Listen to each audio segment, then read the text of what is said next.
Hi friends, JS astrology ఛానల్కి స్వాగతం. ఈరోజు రాహుగ్రహం గురించి తెలుసుకుందాం.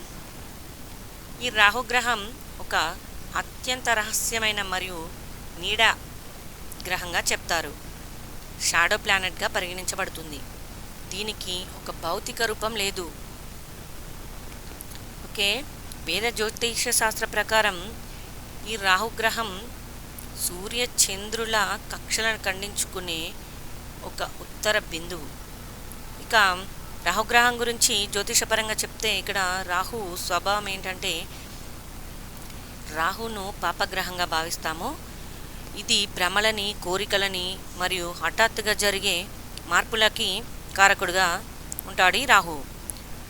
ఈ రాహు కారకత్వాలు ఏంటంటే విదేశీ ప్రయాణాలు, సాంకేతికత, రాజకీయం, జూదం, షేర్ మార్కెట్, రహస్యాలు, కెమికల్స్, చర్మ వ్యాధులకి కారకుడు. ఇక రాహుకి ఫ్రెండ్లీ ప్లానెట్స్ ఏంటంటే బుధుడు, శుక్రుడు, శని రాహుకి మిత్రుత్వంగా చెప్తాము.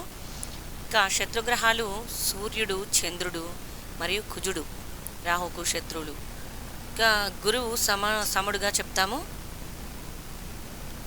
ఇక రాహు జాతకుడికి జాతకంలో రాహు ఇచ్చే ఫలితాలు ఎలా ఉంటాయంటే శుభంగా, అంటే పాజిటివ్ రాహు ఎలా ఉంటాడు, మంచి స్థానాల్లో అంటే 3, 6, 11 ఇలాంటి స్థానాల్లో కనుక రాహు ఉంటే జాతకుడికి అపారమైన ధనము, విదేశాల్లో స్థిరపడటానికి అవకాశాలు ఎక్కువగా ఉంటాయని చెప్పవచ్చు.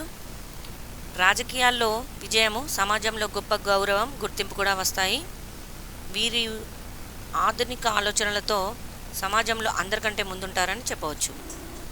ఇక అశుభగ్రహంగా రాహు ఉన్నప్పుడు అంటే చెడు స్థానాల్లో, జాతకుడికి చెడు స్థానాల్లో ఉన్నప్పుడు మానసిక గందరగోళం, తప్పుడు నిర్ణయాలు తీసుకుంటాడు, వ్యసనాల పాలవుతాడు, కోర్టు గొడవలు మరియు ఊహించని నష్టాలు ఈ రాహు ఇస్తాడని చెప్పవచ్చు. ఎప్పుడూ ఒకే రకమైన భ్రమణలో బతుకుతాడు ఈ రాహు. ఇక రాహు సృష్టించే ముఖ్యమైన దోషాలు ఏంటి? కాలసర్ప దోషం, గ్రహణ దోషం, చండాల దోషాలు. ఇది మనం చెప్పుకున్నాం. ఇక రాహు మహర్దశ జాతకుడికి, ఒక వ్యక్తి జీవితంలో రాహు మహర్దశ 18 సంవత్సరాలుగా ఉంటుంది. ఇది రాశి పరివర్తన కాలం 1.5 సంవత్సరాలుగా చెప్తాం. అంటే 18 నెలలు ఉంటాడు ప్రతి రాశిలో. ఈ రాహుగ్రహం ఎల్లప్పుడూ రిట్రోగ్రేడ్లోనే ఉంటుంది, అంటే వక్ర మార్గం వెనుకకి నడుస్తుందని చెప్పచ్చు. ఇక ఈ రాహు నక్షత్రాధిపతులు ఏంటంటే శతభిషం, ఆరుద్ర, స్వాతి. ఇక రాహు ఎక్కడ ఉచ్చస్థితిని పొందుతాడు? వృషభ రాశిలో ఉచ్చస్థితిని పొందుతాడు. నీచ స్థితిని వృశ్చిక రాశిలో పొందుతాడని చెప్పవచ్చు. ఇక రాహు భోగకారకుడు, మాయాకారకుడు. రాహు మన మనస్సులో ఎప్పుడు ఒక తీవ్రమైన కోరికలను భ్రమింపజేస్తాడు. సమాజంలో నియమాలకు విరుద్ధమైన విషయాలని సూచిస్తాడని చెప్పవచ్చు. అయితే ఇక్కడ వృత్తిపరమైన కారకాలు ఏంటి? Technology, software, computers, internet, artificial intelligence, ఎలక్ట్రానిక్స్కి ఈ రాహు కారకుడిగా చెప్తాము. అసలు కలియుగంలో ఎక్కువ కారకత్వం తీసుకున్న గ్రహం ఏదైనా ఉందంటే ఈ రాహుగ్రహమే. అంటే ఇప్పుడు ప్రజెంట్గా నడుస్తున్న ఈ వృత్తులు ఇవన్నీ రాహుగ్రహంకి సంబంధించినవే. Gambling, share market, lucky draw, జూదం, రేసులు, సడన్గా వచ్చే లాటరీ ధనం, ఇవన్నీ రాహుకారకత్వాలే అని చెప్తాము. ఇక cinema, media, acting, photography, visual effects, social media, ఇదంతా రాహుగ్రహమే దీని కారకత్వం తీసుకుంది. ఇక ఈ రాహు మానసిక బాధలు ఎలా ఇస్తాడంటే మాయా, భ్రమ, వాస్తవాన్ని దాచి అబద్ధాన్ని నిజంగా నమ్మించడం, మోసం చేయడం లేదా మోసపోవడం వంటి కారకత్వంగా చెప్తాము ఈ రాహు వల్ల. సస్పెన్స్ కూడా ఇస్తాడు. ఇక తీవ్రమైన ఆశ, రాహు అంటేనే కన్నింగ్ ప్లానెట్, అందులో అతనికి తీవ్రమైన ఆశలు ఉంటాయి. ఏదైనా వస్తువు లేదా పదవిపై విపరీతమైన వ్యామోహం ఉంటుందని చెప్పవచ్చు. అత్యాశ, ఎంత ఉన్నా తృప్తి లేకపోవడమే ఈ రాహుగ్రహ కారకత్వం. ఇక వ్యసనాలు, మద్యం, ధూమపానం, డ్రగ్స్ లేదా ఏదైనా అలవాట్స్కి బానిస కావడం ఈ రాహుగ్రహ ప్రభావం వల్లనని చెప్పవచ్చు. అంటే జాతకుడికి రాహు మంచి స్థానాల్లో లేనప్పుడు ఇలాంటి వ్యసనాలకు లోనవుతాడని చెప్తాము. ఇంకా రాహు ఉన్న ప్లేస్ని బట్టి లేనిపోని భయాలు, సమస్యలు, లేని లేని భయాలను ఊహించుకొని భయపడటం, ఫోబియా వంటివి జరుగుతాయి. డిప్రెషన్ కూడా ఈ రాహుగ్రహ కారకత్వం వల్లనే. ఇక రాహు కారకత్వం తీసుకున్న అనారోగ్య సంబంధించిన వ్యాధులు ఏంటంటే అసలు వైద్యులకి కూడా అంతుపట్టని మరియు సులభంగా అర్థం కాని రోగాలు ఈ రాహుగ్రహ కారకత్వమే. వింత వింత రోగాలు ఈ రాహు ఇచ్చే వ్యాధులు. ఇంకా చర్మ వ్యాధులకు సంబంధించి గజ్జి, తామర, అలర్జీలు, కుష్టి వ్యాధి కూడా ఈ రాహు ఇచ్చేదే.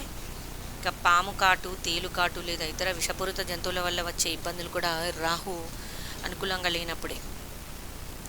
ఇంకా క్యాన్సర్, కణాల అదుపులేని పెరుగుదల కూడా ఈ రాహువే కారకత్వం వహిస్తాడని చెప్పవచ్చు. ఇక రాహుని ముత్తాత అంటే పితామహుడి వైపు ఉన్న ముత్తాతలని, ఫాదర్స్ గ్రాండ్ ఫాదర్గా రాహు సూచిస్తాడు. ఇక ఈ రాహు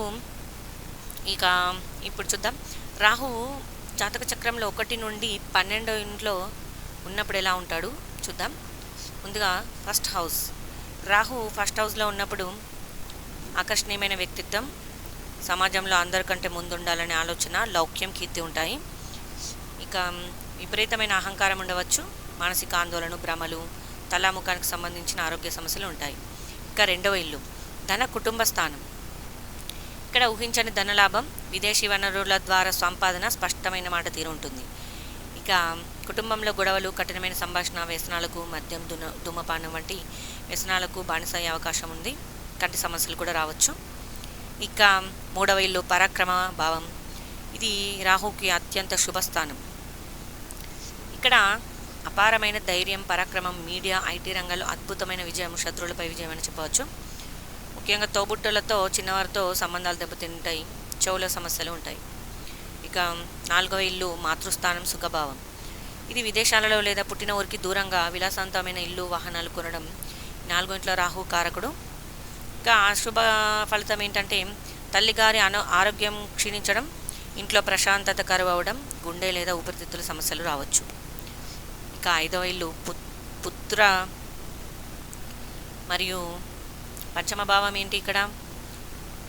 సంతాన భావం మరియు పూర్వపుణ్య భావం. ఇక్కడ ఇది రాహు ఇక్కడ 5వ ఇంట్లో ఉండడం వల్ల షేర్ మార్కెట్, లాటరీ, సడన్ లాభాలు మరియు సాంకేతిక, ఉన్నత విద్య, వినూత్న ఆలోచనలు ఈ రాహు ఇస్తాడు ఇక్కడ 5వ ఇంట్లో ఉన్నప్పుడు.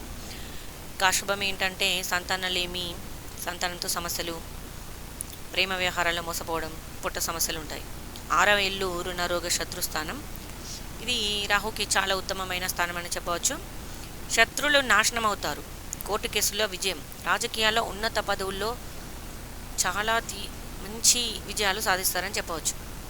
ఇక మొండి రోగాల నుండి విముక్తి కూడా ఉంటుంది రాహు 6వ ఇంట్లో ఉన్నప్పుడు. ఇక అశుభ ఫలితాలు ఏంటంటే రాహు కనుక నీచ స్థితిలో ఉన్నప్పుడు రాహు ఎలా ఉంటాయి? అప్పుడు అప్పులు పెరగడము, వింతైన అలర్జీ, ఇన్ఫెక్షన్స్ రావడం జరుగుతుంది. 7వ ఇల్లు ఇక్కడ భాగస్వామ్య భావం, కలత్ర భావం. 7వ ఇంట్లో రాహు ఉన్నప్పుడు విదేశీ భాగస్వామి, కులాంతర వివాహం లేదా మతాంతర వివాహం, వ్యాపారంలో విదేశీ సంబంధాల ద్వారా లాభాలు వచ్చే అవకాశాలు ఉన్నాయి. ఇంకా వైవాహిక జీవితం తీవ్ర మనస్పార్థాలు, అనుమానాలు, అపోహలు, భాగస్వామ్య వ్యాపారాల్లో మోసాలు కూడా జరుగుతాయి. ఇంకా 8వ ఇల్లు ఆయుష్ స్థానం, వ్యాపార ఆయుష్ స్థానం, రహస్య భావం. ఇక్కడ రహస్య ధనం ఉంటుంది. ఇంకా లేదా జ్యోతిష శాస్త్రంలో, పరిశోధన రంగాల్లో అపారమైన జ్ఞానం కూడా సంపాదిస్తారు రాహు 8వ ఇంట్లో ఉండడం వల్ల. అశుభ ఫలితాలు ఏంటంటే ఊహించని ప్రమాదాలు, పరువు నష్టం, దీర్ఘకాలిక భరించలేని, గుర్తించలేని రోగాలు మరియు శస్త్రచికిత్సలు జరిగే అవకాశాలు ఉన్నాయి. ఇంకా 9వ భావం భాగ్యభావం, పితృభావం. ఇక్కడ సుదీర్ఘ విదేశీ ప్రయాణాలు, విదేశాల్లో ఉన్నత విద్య, విభిన్నమైన సంస్కృతులపై ఆసక్తి ఉంటుందని చెప్పవచ్చు. ఇక తండ్రితో విభేదాలు ఉంటాయి 9వ ఇంట్లో రాహు వల్ల. పితృ ఆస్తి నష్టం, మతం మరియు గురువులపై నమ్మకం లేకపోవడం జరుగుతుంది జాతకుడికి కనుక 9వ ఇంట్లో రాహు ఉన్నప్పుడు. ఇక కర్మభావమైన 10వ ఇల్లు, ఇది ఉత్తమ స్థానం రాహుకి. ఇక్కడ రాజకీయాల్లో తిరుగులేని విజయం, సమాజంలో పెద్ద లీడరు అయ్యే అవకాశాలు, సాఫ్ట్వేర్ ఇంజనీరింగ్ అయ్యే అవకాశాలు మరియు సినిమా రంగాల్లో అగ్రస్థానంలో ఉండే అవకాశాలు ఉన్నాయి.